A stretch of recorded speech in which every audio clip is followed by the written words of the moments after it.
Hey, what's up guys, welcome back to my channel, and today, I'll be showing you guys how to decrease input lag on GeForce Now.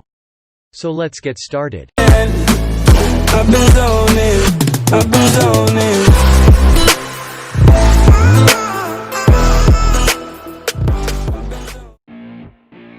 Click and then, click Open File Location.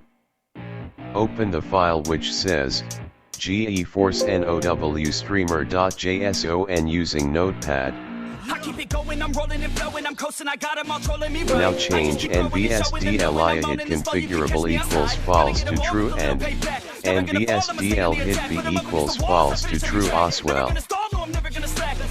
Working and learning and searching for something to push my shit over the edge. I'ma keep burning and turning the profit. You know I can't stop it until I am dead. Now save it.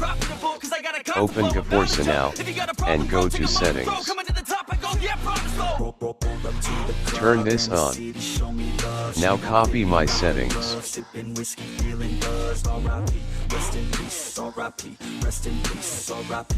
Rest in peace, R.I.P. Rest in peace, yeah. Roll up to the club and the city show me love. She gon' fit me like a glove. Sipping whiskey, feeling buzz. R.I.P. Rest in peace, R.I.P. Rest in peace, R.I.P. Rest in peace. I'ma put that ass to sleep, yeah. You can't stop